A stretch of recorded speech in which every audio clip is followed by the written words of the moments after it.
Hey guys, and welcome to this week's episode of Confessions of a New Age Goddess. As always, I'm your host, the New Age Goddess herself, Melissa. In this episode, we will be talking all about auras. Basically, what are they? What do the different colors mean? How you can cleanse and protect your aura, and we will even be doing an activity so that you can practice seeing your own aura. So, let's jump right in. This episode will sure to leave you feeling enlightened, to say the least. Okay, great. So, when we're talking about auras, I really want to start out describing what they are. So basically, auras, they're different colors of light that surround your energy field, and they represent the different emotions and feelings that you are invoking at that present moment. And they are subject to change as your state of being changes. So there can be short-term change from moment to moment. There can also be long-term change when you elevate your energy to a more enlightened state of being. And how you can change your aura colors can be done through spiritual practices, through exercises, meditation, energy work. There's even one example I remember that I went to my fitness center and I put my hands on an aura machine, and the colors were kind of like not very lit up, to say the least. I was feeling kind of like drained of energy, and I wasn't really lit up. And then after I took the class, I was doing Tai Chi and yoga and Qigong, things that really elevate your energy levels. Then at the end of the class, my aura was all lit up. It was all balanced. I had a bunch of different colors going on. And it was really interesting to see just what 1 hour of doing energy-inspired workout really completely changed my aura. So that's just one quick example of really how you can change it in a short amount of time if you really have energy-focused workout ahead of you. Okay, and then I know what you're probably thinking. You're like, Melissa, what even is an aura machine? So don't worry, I'm going to tell you. So basically, it's this machine that you put your hands on. And what happens is when the machine is reading your hands, it's getting the heat from your hands, your overall energy. And then basically your energy fields are going to pop up on a screen with different colors. Sometimes you as well will pop up on the screen, like your face, and sometimes not. Sometimes it's just going to be orbs of light. And the different orbs of light surrounding you, of course, are your aura. And sometimes some of these machines will even pop out a photo so that you have that photo of you with the energy field surrounding you.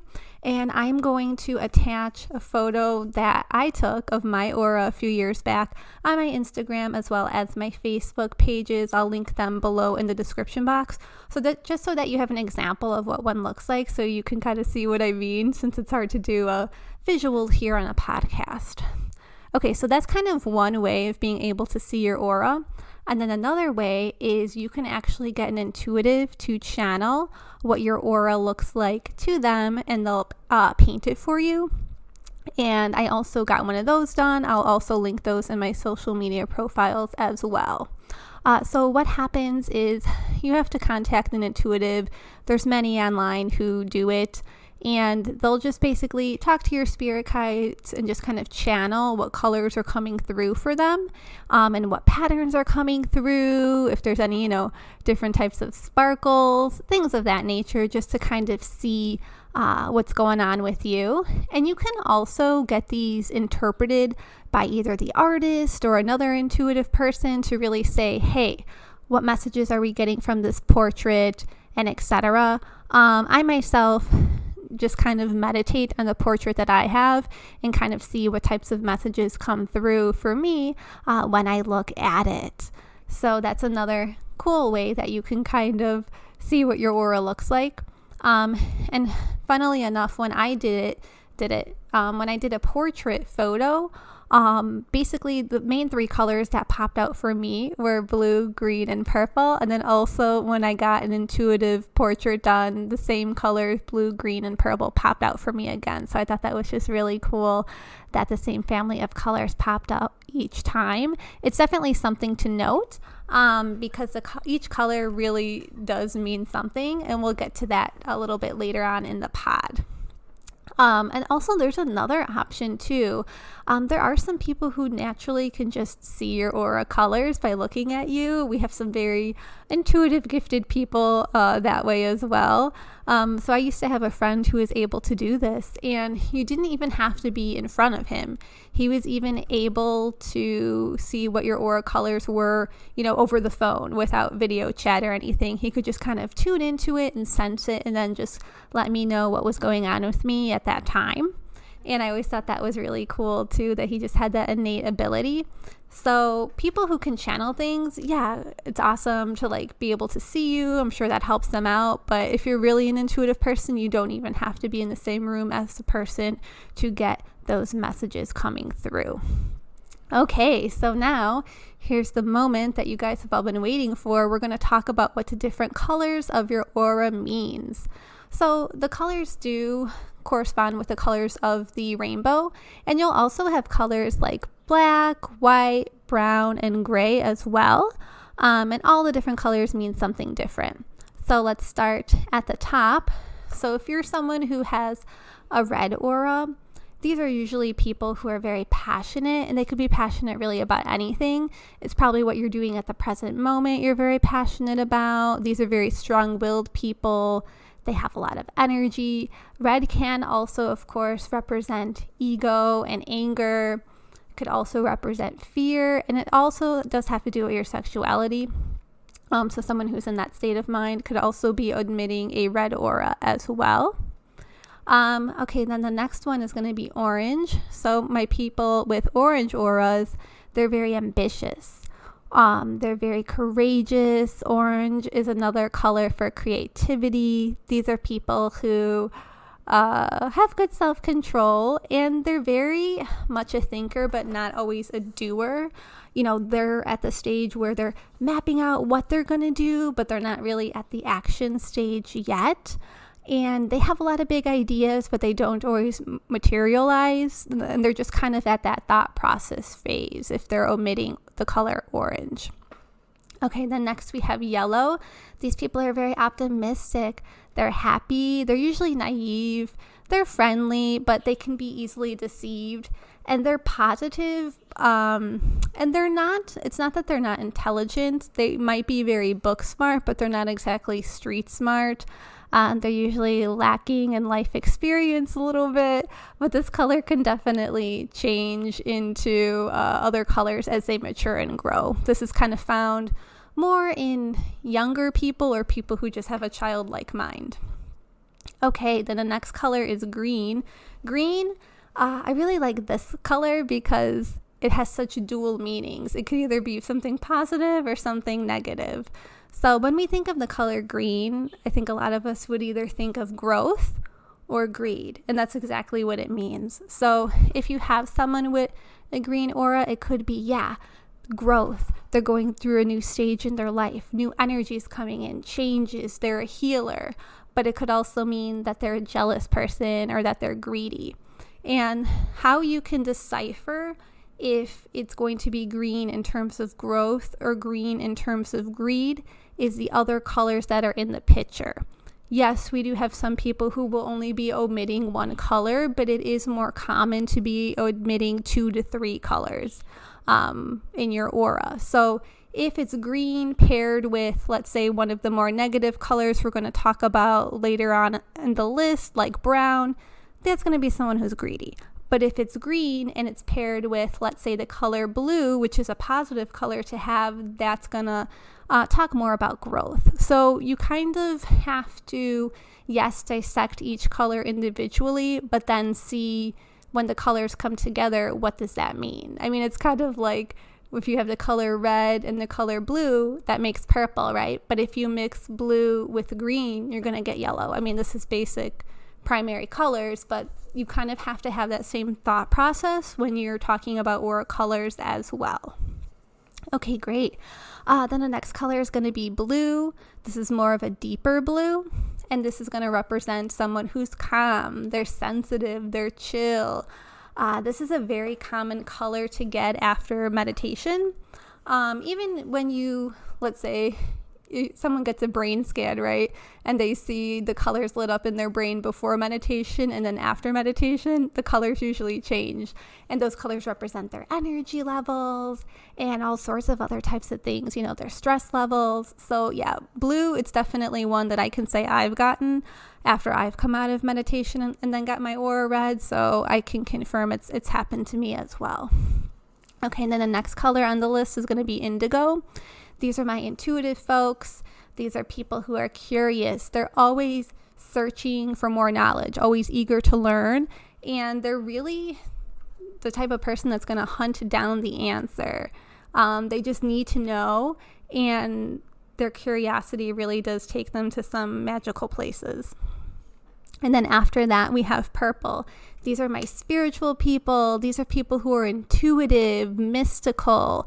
These are people who probably do have a sixth sense. Maybe it could be really anything. They could be clairvoyant, clairaudient. It could be so many different types of things, but these are usually people who are in tune with the spirit world.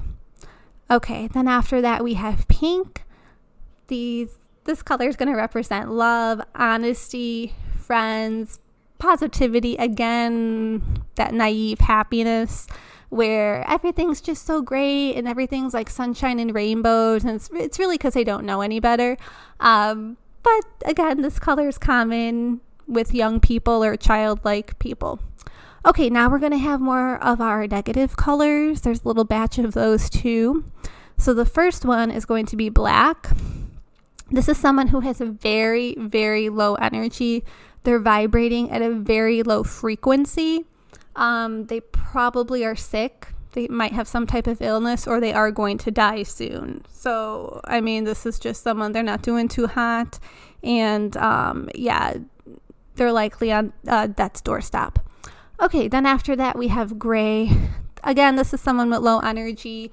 But this is someone who might be suffering from depression. They might be sad. They might just be very tired, but exhausted in the sense, not so much physically exhausted, but they're mentally exhausted. They're mentally drained, and they need to do something to get their frequency up to a higher level because they're really not operating optimally at that point. Okay, then after that, we have brown. This is kind of what I said earlier. These are greedy people. So if it's brown paired with green, definitely a very greedy person. So brown people, they think they're always right. They only think about themselves. Nobody else matters. They're very self-centered. It's all about me, me, me. Those type of people, they're going to have a brown aura. Okay, and now we're going to talk about the best aura color to have, the one we all kind of aim and hope we'll get, people with white auras. Okay, so these people, they're very special. Usually it's going to be at the crown of their head, the top of their head where it's white, or it might be all over. I've mainly seen it on the top of the head. So these are people who are very balanced. They're all about purity. They're very angelic. They're usually old souls who've been reincarnated quite a few times. So they've really been through a lot, and it's really helped them polish and cleanse their aura. And they usually have a very easy time communicating with the spirit world. Okay, so those are the main colors. I myself, when I was younger, I used to get pink, yellow, orange. I would always get those colors, pink, yellow, orange. Maybe if something new was happening in my life, I would get green. But I was a big person to get that family of colors, and those colors usually go together. And it was just because I was young. I was naive. I just thought everything was so great, and I didn't know any better. And it's just so funny that over the years now my colors are always purple, green, blue. And that really shows just how I've kind of grown spiritually and on a maturity level as well. So it's just kind of fun to see that can change as you change as well. Okay, then there's another concept as well that's always good to keep in mind. So we also have chameleons. So these are people who their colors are going to change right in front of you. So basically what happens is they have a color that's their true aura color, and it's usually not a good color. It's usually our black, brown, gray people, and they know they don't have a good aura color. So what they're subconsciously they know. So what they're trying to do is they're trying to show another color, because that's kind of how they want to be perceived as. So they'll know, hey, deep down inside, they're a greedy person. Deep down inside, maybe they're feeling depressed. So someone who can see auras, they're going to see this negative color, and then they're going to see it quickly change once they become the focus of attention to a more positive color. And these people, they're just being fake. It's like when someone has a fake smile, when someone is just being insincere, overly nice, and you can tell it's not authentic. It's those people. They're hiding something, whether they know it or not. They're hiding something, and they are chameleons, and the best way to put it. So that's what I kind of labeled them as, because that's what it reminded me of. Okay, so that was kind of a little summary of the different type of colors. Then I also wanted to talk about the different types of shapes that can also come into play when talking about auras. Okay, so when talking about the different types of shapes of auras, there's a few that I did want to go over, because it kind of gives another element to the colors of the auras as well.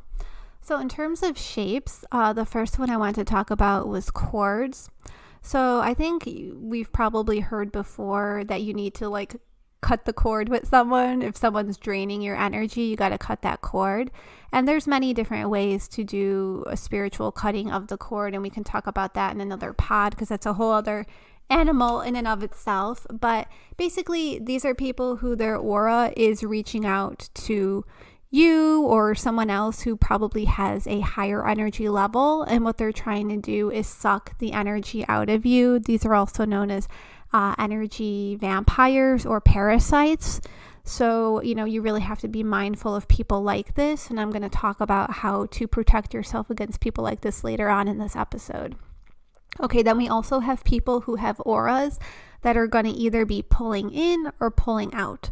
So these people have auras where the energy colors are all kind of going into them, and it's kind of like it's almost attached as a magnet to them, and really your aura should kind of be floating around you. So the people who have it pulling in, they're very self-absorbed, they're very just kind of into themselves.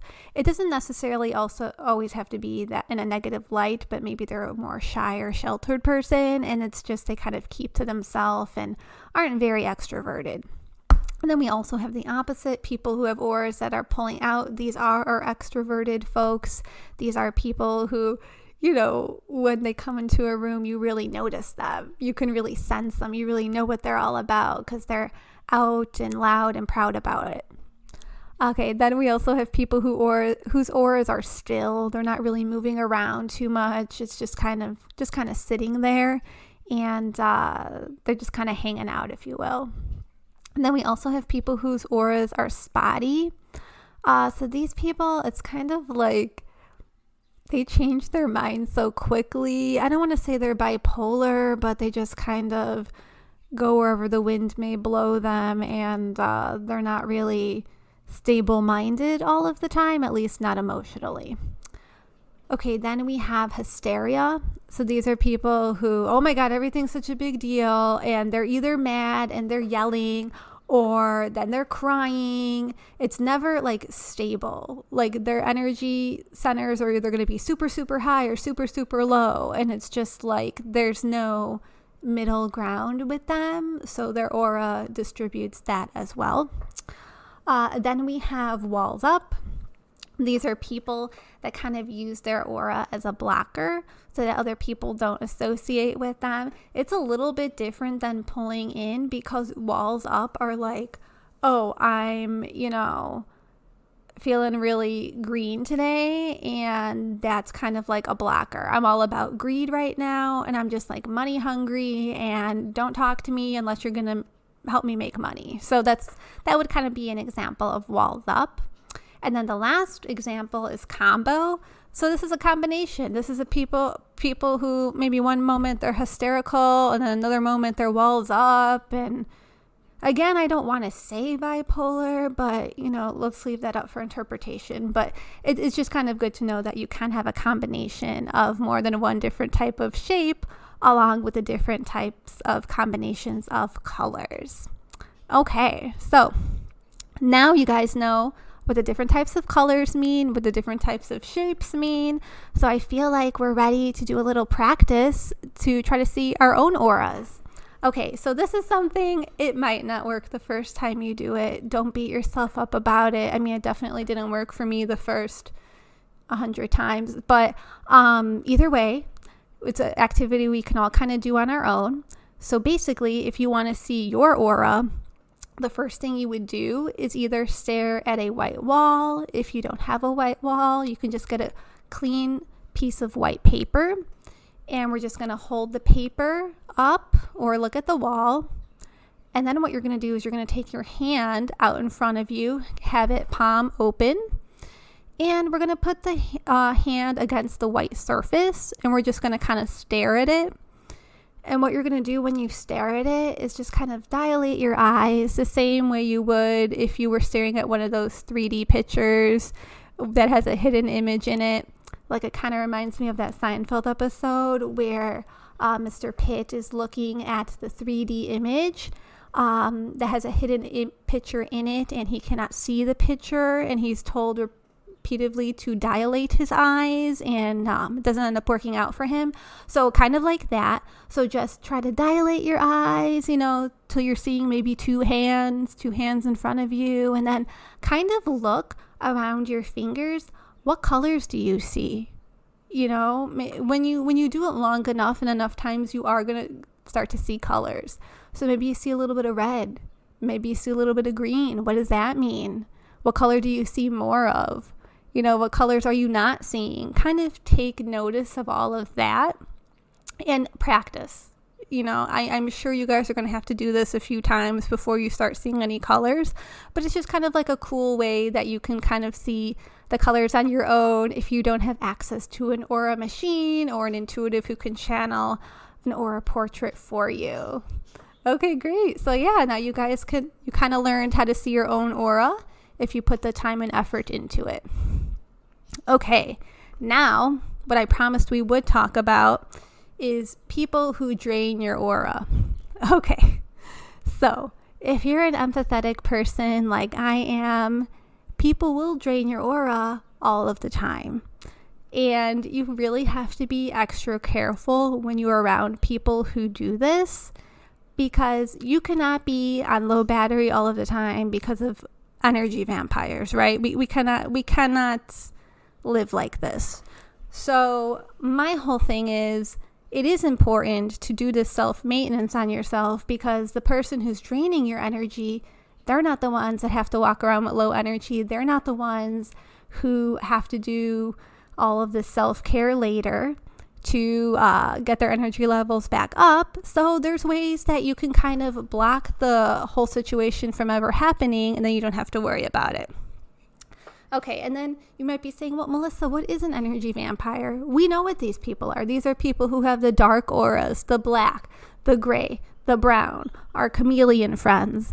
These are people who they see that you might have a good aura, so they're trying to literally suck the life out of you because you have something they don't have, and they're just really feeding off of you. And I just want to put a disclaimer: you are not crazy at all if you say, I need to step away from this person. This person's giving me an upsetting vibe. I don't feel good around this person. No, you're not crazy. There has been plenty of times where I have said, I am getting physically ill being within close proximity of this person, and I need to step away. Totally normal. This is normal. People who don't have this problem are probably not empathetic. So whatever. So if you can get away from this person or people, I encourage it. But I know more than anyone that sometimes you cannot get away from these people. You're probably going to say, hey, Melissa, I work with a person like this. I can't get away from them. Or better yet, I live with a person like this, i.e. a family member. Oh, you are preaching to the choir. Let me tell you some things. So you're talking to an expert about this problem. So basically, if you're around these type of people, what you're going to have to do is you're going to have to protect yourself.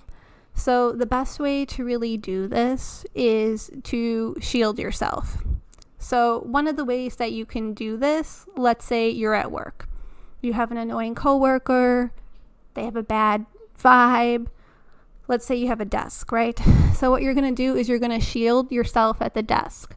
So the best thing that always helped me is I would have a black tourmaline crystal on my desk. And black tourmaline, what it does is it repels negative energy, and it's a return to sender crystal.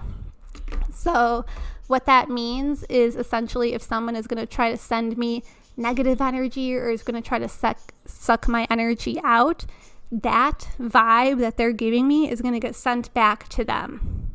So that was a really nice one that I like to work with.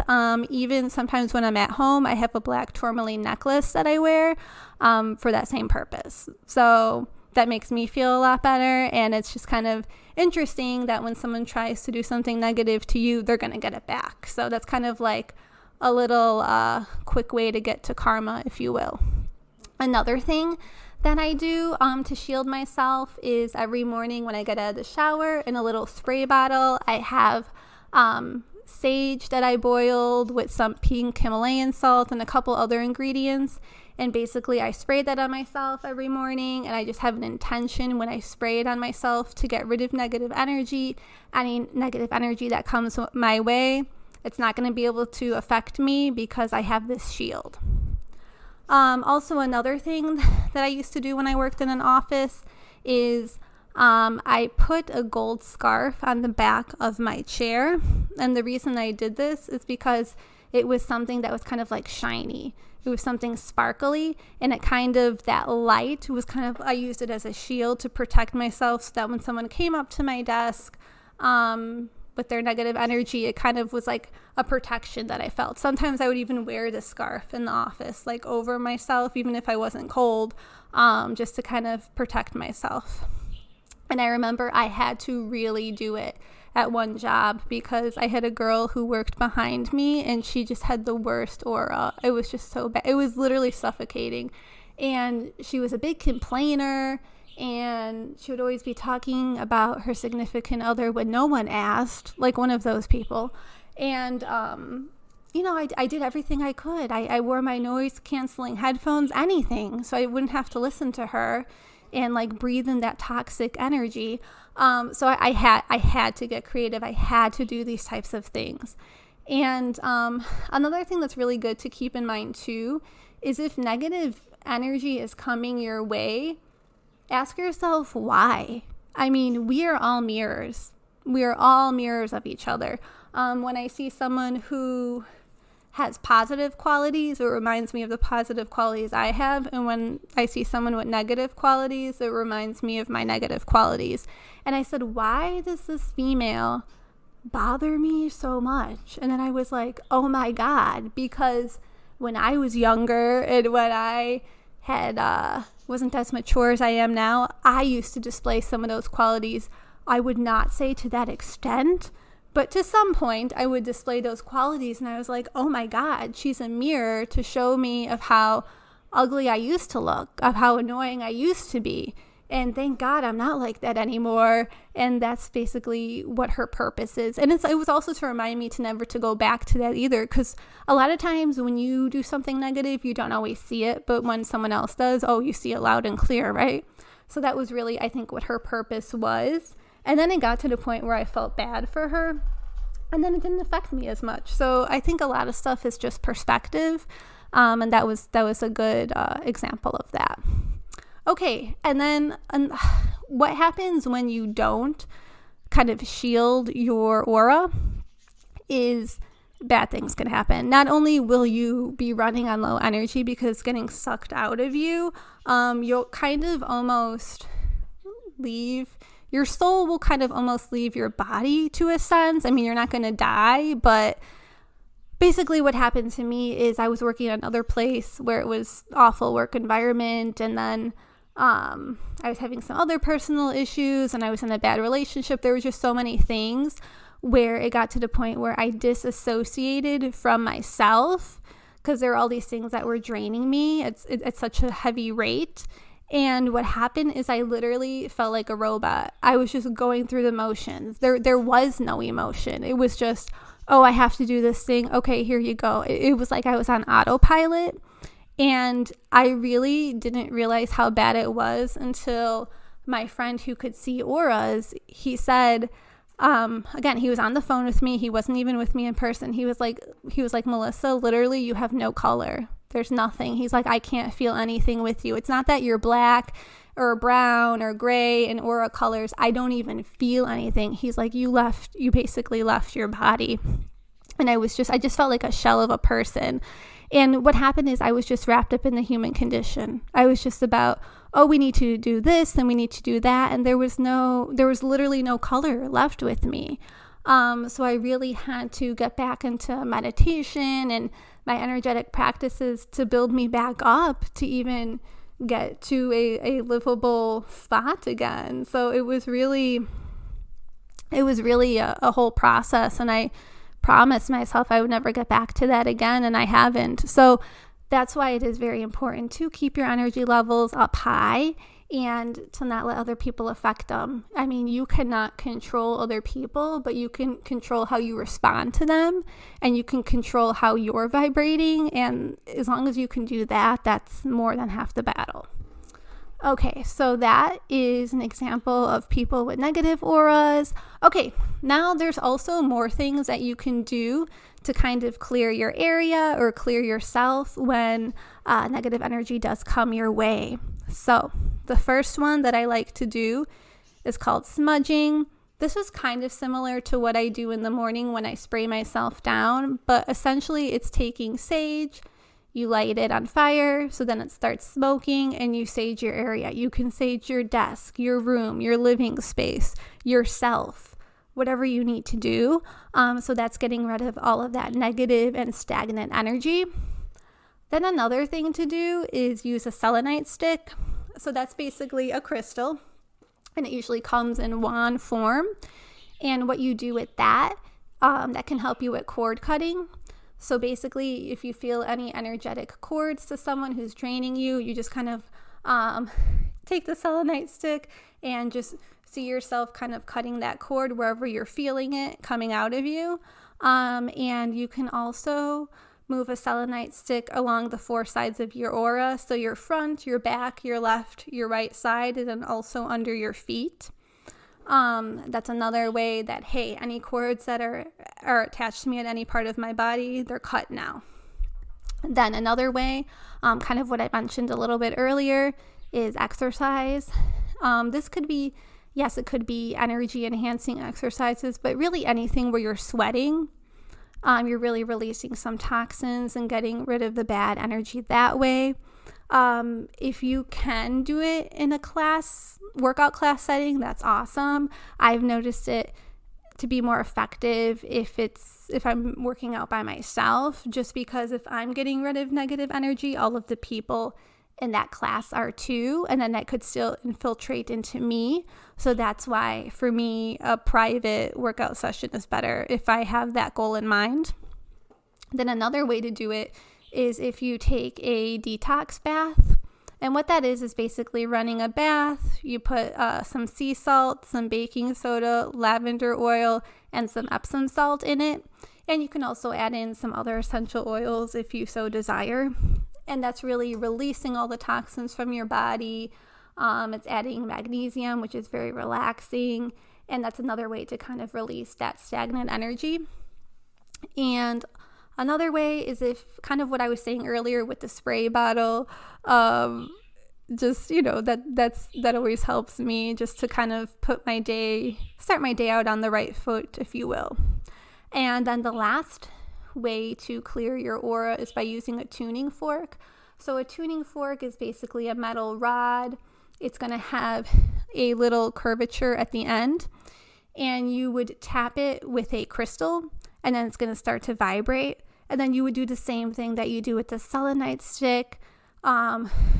Run along the front of your body, the back, the left to right, and under your feet. And that vibrational energy is going to clear out any stagnant energy that you have that way as well. Okay, so basically, we went over a lot in this episode in terms of the different colors, the different types of shapes, how you can definitely get rid of negative energy and so forth. So I really hope that this was informative. Like I said, you can check out my social media pages. On Instagram, I'm the New Age Goddess, all underscores after each word. So the_new_age_goddess.